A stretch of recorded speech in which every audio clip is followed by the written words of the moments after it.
मंदिर बन गया, अब उसको कॉन्सेक्रेट किया जा रहा है।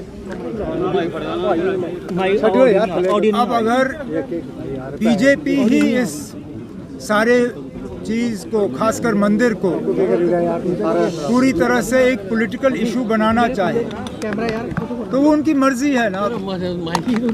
तो यही चाहेंगे कि मजहब और सियासत जो है उनको थोड़ा अलग रखा जाए। कहीं पे अगर 10 साल हुकूमत में रहने, अगर 10 साल हुकूमत में रहने के बाद भी बीजेपी को इलेक्शन जीतने के लिए मजहब पे वापस जाना पड़े तो कहीं ना कहीं उनकी हुकूमत फेल हो गई है। क्योंकि 10 साल के बाद अगर यही है लोगों को दिखाने के लिए और इसके अलावा कुछ है नहीं, तो मैं तो यही उम्मीद करूंगा कि आने वाले इलेक्शन में बीजेपी से इस तरह के सवाल किए जाएं और लोग के जरिए और वोट के जरिए इन सवालों का जवाब आ जाए। उमर साहब, कांग्रेस ये कह रही है कि वो 6 की 6 सीटें, चाहे वो जम्मू कश्मीर है, लद्दाख है, वो पार्लियामेंट्री जीतने वाली है। इसको लेकर क्या कहेंगे? कांग्रेस बिल्कुल आश्वस्त है इसको लेकर। अब आप क्यों खामखा झगड़े पैदा करने की कोशिश कर रहे हो जहां पे झगड़ा है नहीं? अभी तक कांग्रेस के साथ सीट शेयरिंग को लेके कोई बातचीत हुई भी नहीं है। हमें बातचीत करने दीजिए, उसके बाद देखेंगे कौन कहां से लड़ेगा।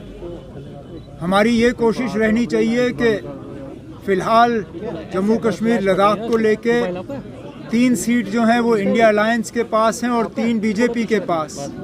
हमारी ये कोशिश रहनी चाहिए कि पार्लियामेंट इलेक्शन के बाद 6 की 6 सीटें जो हैं वो इंडिया अलायंस के पास रहें। बाकी कौन कहां से लड़ेगा उस पे हम जो है आगे जाके कांग्रेस से बात करने के लिए जो है हम तैयार हैं। लेकिन ये जो आप 6 की 6 सीट की बात कर रहे हो, ये खामखा बिना वजह आप फसाद पैदा करने की कोशिश कर रहे हो जिसकी कोई जरूरत ही नहीं है। इसके बाद बन जाएगी कोलिशन जो आप कह रहे हैं कि सीट शेयरिंग को लेकर, कि अनंतनाग सीट को लेकर महबूबा मुफ्ती भी लड़ना चाहती है कांग्रेस। यह बात कम करो। लड़ना तो बहुत लोग चाहते हैं, वो छोड़िए ना कौन लड़ना चाहता है कौन नहीं लड़ना चाहता। आप हमें बात करने दीजिए। जैसे मैंने आपसे कहा 3 सीटें तो पहले ही इंडिया अलायंस के पास हैं, उन पे तो बहस करने की जरूरत नहीं है। जो 3 सीट बीजेपी के पास हैं उनको हम बीजेपी से कैसे वापस ला सकते हैं उसके लिए हम बातचीत करेंगे। But sir, according to someone as the prime ministerial face, point number 1 and point number 2, Umar sir, young leaders are leaving the Congress party. Do you think that Congress party is failing to retain some of its 10 next leaders? जहां तक आप कांग्रेस की बात कर रहे हो और कांग्रेस से लोगों का आना जाना, सियासत में ये रहता है। आया राम गया राम का सिलसिला जो है ये हम पहली बार नहीं देख रहे हैं, ना ये आखिरी बार होगा। पॉलिटिक्स में इस तरह का जो चर्निंग है ये रहता है।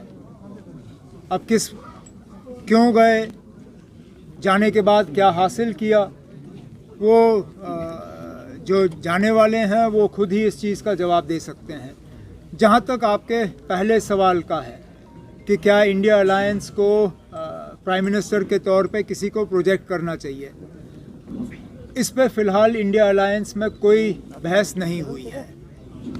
और मुझे लगता है कि मेरे तरफ से या फारूक साहब के तरफ से हम पहले मीडिया के सामने ये बात करें फिर इंडिया अलायंस में ये बात करें, ये गलत होगा। इंडिया अलायंस में ये सवाल उठने दीजिए।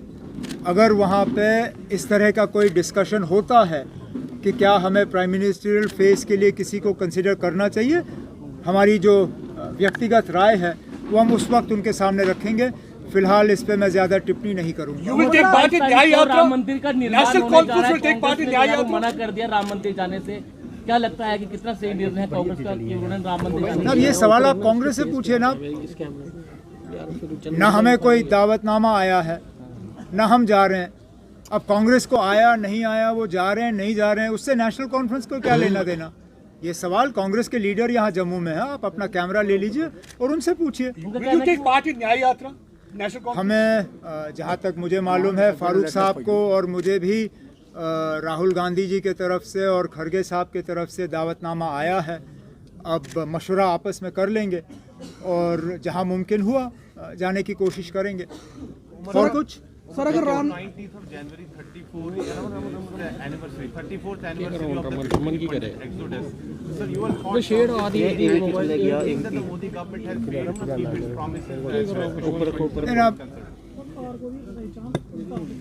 as far as your second question is concerned, I think that's a question that the Kashmiri Pandit community needs to ask itself and needs to do so with some degree of honesty. Because my own sense is that the return of Kashmiri Pandits to the valley has received a setback in this government rather than being taken forward.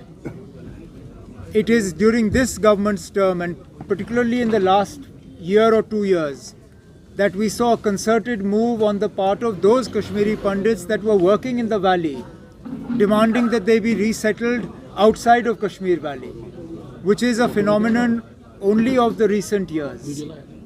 As far as the anniversary is concerned, it remains a dark day. The National Conference's leadership has always believed that Kashmir Valley is incomplete until those people who left the valley in this turmoil are able to return, but return of their own free will.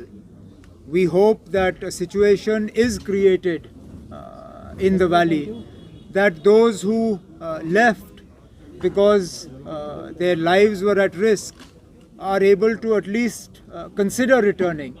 The truth is that at this point in time, given the way militancy has spread and re-emerged in areas that were hitherto clear of militancy, particularly Rajouri Poonch, I fear that the process of return has been delivered a setback in the last few years rather than being taken forward. Umar Sahab, one last question. Umar Sahab, whenever assembly elections are now going to be held, in case there is a fractured mandate, would National Conference consider having a tie-up with the BJP? Ruling out it completely. I love how your question has so many hypothetical elements to it that it is absolutely impossible to give a categorical answer.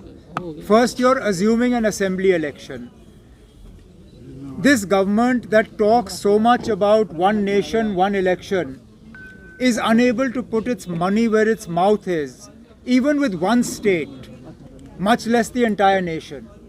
If you cannot have an election of J&K Assembly together with Parliament now, how do you ever imagine that you will be able to have an Assembly and Parliament election at the same time when states like UP, Bihar and others which require so much presence of security force, when they will also go to the polls at the same time?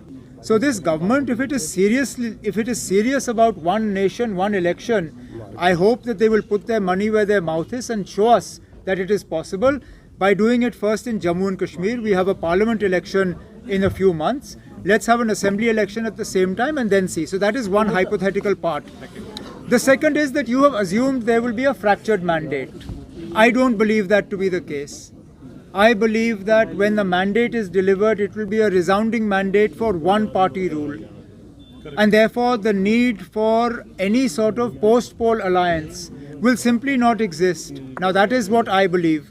Given that I believe that, we are not even considering a post-poll alliance situation. And that is as far as I have to say. Thank you.